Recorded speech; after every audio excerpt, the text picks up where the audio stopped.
अस्सलाम वालेकुम दोस्तों, मैं हूं मदर शेख और आप देख रहे हैं अशरफी न्यूज़। दोस्तों, समाज में कई सालों से हम देख रहे हैं कि नौजवान नस्ल, इनमें मर्द, औरतें या लड़के लड़कियां अपनी स्वतंत्रता यानी आज़ादी के नाम पर नैतिकता और संस्कार भूल चुकी है। इसमें नतीजे यह निकले हैं कि समाज में अश्लीलता, बलात्कार, कम उम्र में लड़कियों का मां बन जाना और नौजवान लड़कों में नशे की आदत बढ़ती जा रही है, जो हमारे समाज को खोखला कर रही है। इस बदी को दूर करने के लिए जमात-ए इस्लामी हिंद गुजरात महिला विभाग की जानिब से नैतिकता स्वतंत्रता का आधार इस विषय को लेकर 1 सितंबर से लेकर 30 सितंबर तक इस बदी को नाबूद करने के लिए एक मुहिम शुरू की जा रही है। इनका मकसद है 10 लाख लोगों तक इस बात को पहुंचाना और इनसे नुकसान होने वाली समाज को जो बातें हैं उनसे लोगों को आगाह करना। दोस्तों, हम देख रहे हैं कि कई दिनों से देश में बलात्कार के किस्से आए दिन बढ़ते जा रहे हैं। इसी तरीके से नशे की लत पर नौजवान नस्ल चढ़ चुकी है। आखिरकार बेरोज़गारी का शिकार होकर वो कहीं ना कहीं खुदकुशी का शिकार हो जाते हैं या फिर डिप्रेशन में अपनी ज़िंदगी गुजारने लग जाते हैं। इन्हीं सब बातों के मद्देनज़र इस मुहिम को चलाया जा रहा है। इनका मकसद है स्वतंत्रता के नाम पर जो बदी मुआशरे में फैली हुई है उसे ख़त्म करना और लोगों को इस बात से आगाह करना कि ये स्वतंत्रता यानी अपनी आज़ादी के नाम पर खेला जा रहा नंगा नाच हमें किस बदी में ले जाकर धकेल देगा। दोस्तों, आज इस बात को लेकर एक प्रेस कॉन्फ्रेंस का भी आयोजन किया गया था और मीडिया के माध्यम से लोगों तक ये बात पहुंचाने की और साथ जुड़ने की बात रखी गई। आज़ादी के साथ साथ कुछ पाबंदियां और लिमिटेशंस भी दी हैं। अगर इनका उल्लंघन किया जाता है तो फिर समाज में बहुत बुरे असरात हमको देखने के लिए मिलते हैं। जब इंसान इन पाबंदियों से आज़ादी हासिल करने की कोशिश करता है तो हम देख रहे हैं कि वो इंसानों की सतह से गिरकर वो जानवरों की हद तक पहुंच जाता है, बल्कि जानवरों से भी बदतर हो जाता है। हर धर्म ने नैतिकता की शिक्षा दी है, इसके बगैर मॉरल वैल्यूज़ का तस्वुर ही नहीं किया जा सकता और हर धर्म के मानने वालों पर इसका असर हमेशा रहा है। मिसाल के तौर पर आप देखें कि बगैर शादी के एक साथ रहने को हर धर्म ने मना किया है और हर धर्म में नापसंद किया गया है उसको। तो ऐसा नहीं है कि किसी एक पर्टिकुलर मज़हब के यहाँ ये मना किया गया है, बल्कि हर मज़हब ने इसको मना किया है। लेकिन अब आप देखिए कि जो वेस्टर्न कल्चर है, इस वेस्टर्न कल्चर ने लोगों को ये बावर कराने की कोशिश की कि तुम्हारी जो जिनसी लज्जतें हैं, तुम्हारी जो सेक्सुअल लाइफ है, इसको हासिल करने में जो चीज़ भी तुमको रुकावट बन रही है उससे आज़ादी हासिल कर लो। जो चीज़ भी तुम्हारे आड़े आ रही है उसको ख़त्म कर दो। नतीजे में आप देखते हैं कि मेरा जिस्म मेरी मर्जी जैसा बेहुदा नारा समाज में परवान चढ़ाया जाता है और उसके ज़रिए से लिव एंड रिलेशनशिप जैसा एक घिनौना कृत्य जो है हमारे समाज में बढ़ रहा है। आज सोशल मीडिया, टेलीविज़न और मोबाइल के गलत इस्तेमाल ने इसको फैलाने में और बड़ा रोल अदा किया है और हम देख रहे हैं कि ये खराबी सिर्फ शहर में नहीं बल्कि हमारे देहातों में, ग्रामीण इलाकों में, सिर्फ अनपढ़ और कम पढ़े लिखे लोग स्लम्स एरियाज में नहीं बल्कि पढ़े लिखे और आला ओहदेदारान के अंदर भी ये खराबियां हमको देखने के लिए मिल रही हैं। फहश और बेहयाई आम हो रही है। नग्नता और अश्लीलता को फैलाने की पूरी कोशिश की जा रही है। फहश मवाद फैलाया जा रहा है। पोर्नोग्राफी आम हो रही है।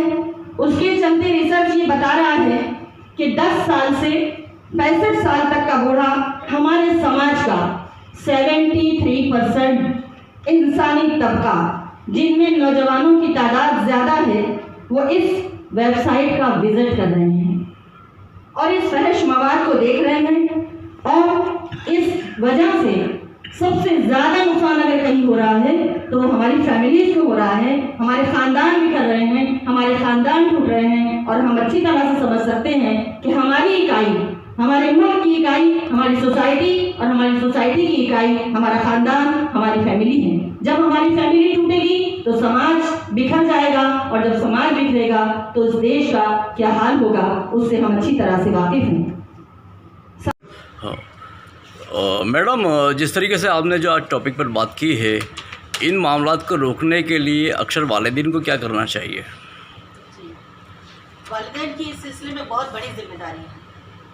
वालिदैन बचपन ही से अपने बच्चों को मॉरल वैल्यू सिखाएं और उन्हें बताएं कि उनकी लिमिटेशंस क्या हैं, और अगर वो उन लिमिटेशंस का पालन नहीं करेंगे तो किस तरीके से उनको नुकसान हो सकता है, उन सारी चीज़ों से पेरेंट्स को बताना बहुत ज़रूरी है। तो बहुत बड़ी जिम्मेदारी हो जाती है पेरेंट्स की कि वो अपने बच्चों को बचपन ही से बताएं। और इसमें लड़का और लड़की का कोई भेद नहीं है कि हम लड़कियों को तो कहें कि तुम्हें इस तरीके से रहना चाहिए, तुम्हें इस तरीके से रहना चाहिए, और लड़कों को कहें कि वो जिस तरीके से भी बाहर निकलना चाहते हैं, जो कुछ करना चाहते हैं वो करते रहें। ऐसा नहीं, बल्कि बच्चों के ऊपर पेरेंट्स की पूरी ज़िंदगी निगाह रहे कि मेरा बच्चा क्या कर रहा है, कहाँ जा रहा है और कैसे काम कर रहा है, इसकी सोच कैसी बन रही है।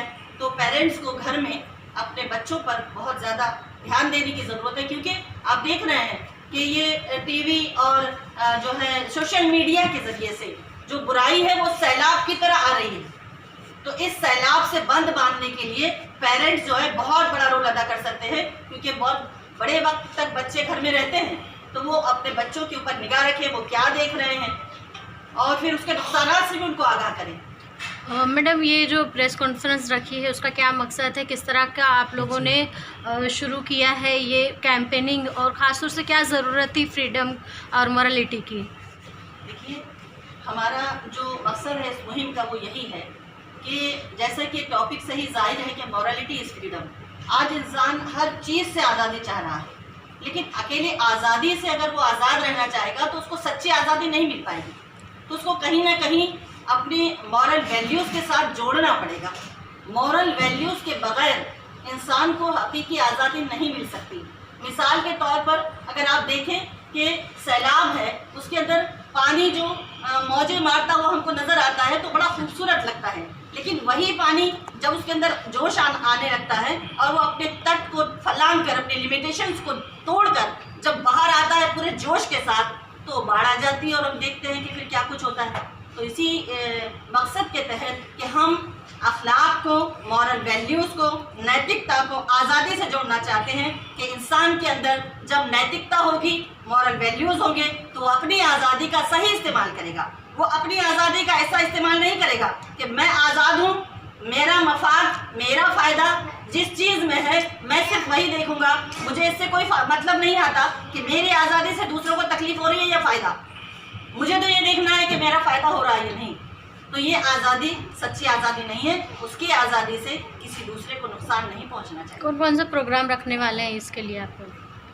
जी, इस सिलसिले में एक प्रोग्राम अभी प्रेस कॉन्फ्रेंस, और उसके अलावा पूरे गुजरात में अलग अलग जगहों पर मोहल्ला मीटिंग्स हैं, स्कूल लेक्चर्स हैं। ख़ास तौर से कॉलेजेस और कैंपसेस में जाकर नौजवानों को मुखातब करना हमारा मकसद है।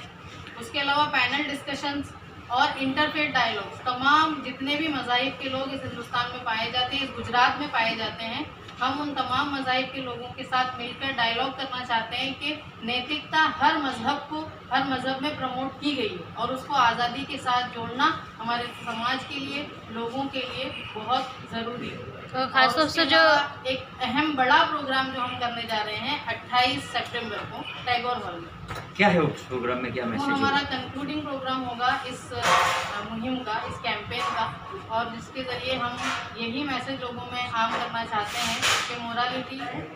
साथ ही साथ हम हमारी मुस्लिम समाज को भी जोड़ना चाहेंगे।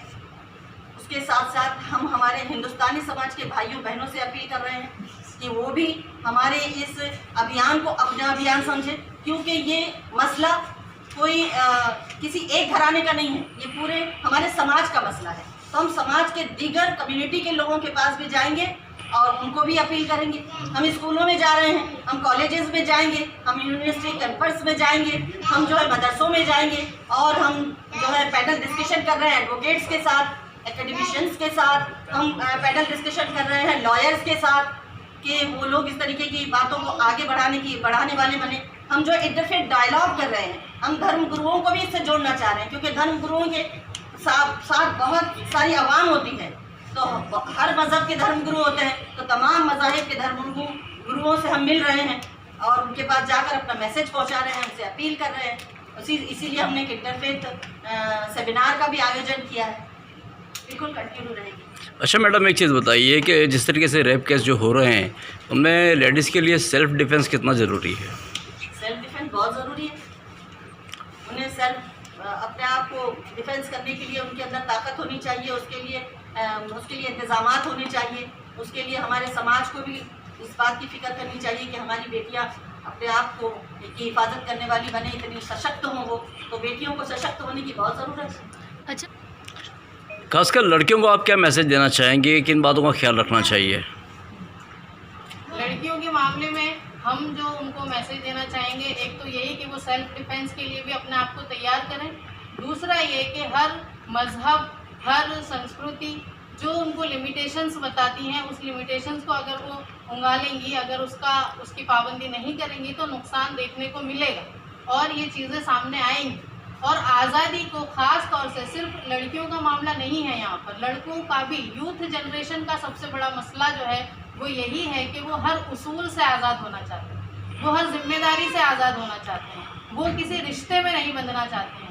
इस तरह की आज़ादी चाहते हैं कि जो उनका दिल चाहे वो करते रहें। तो हम पूरे यूथ को, तमाम नौजवान लोगों को, लड़का और लड़की सबको यही मैसेज देना चाहेंगे कि आज़ादी को मोरल वैल्यूज़ के साथ जोड़े रखने में ही असल कामयाबी है, खुद उनकी भी और पूरे समाज की। और देखिए, एक बात बताती चलूँ कि जमात इस्लामी वो तंजीम है, वो ऑर्गेनाइजेशन है कि जब बीमारी आ जाए उसके बाद इलाज नहीं करती है। जमात इस्लामी का काम ये है कि बीमारी आए नहीं, वबा फैले ही नहीं, वो वबा पनपने ही ना पाए, उससे पहले उसकी रोकथाम की कोशिश करती है। तो हम आपसे गुजारिश करेंगे कि आप जमात इस्लामी के ऑफिस पर आइए, हमारा पॉलिसी प्रोग्राम देखिए, हमारा कॉन्स्टिट्यूशन देखिए, हमारी प्लानिंग देखिए, हम क्या क्या करना चाहते हैं हिंदुस्तान भर के अंदर। तो आपका जो सवाल है उसमें आपको जवाब उसमें मिल जाएगा।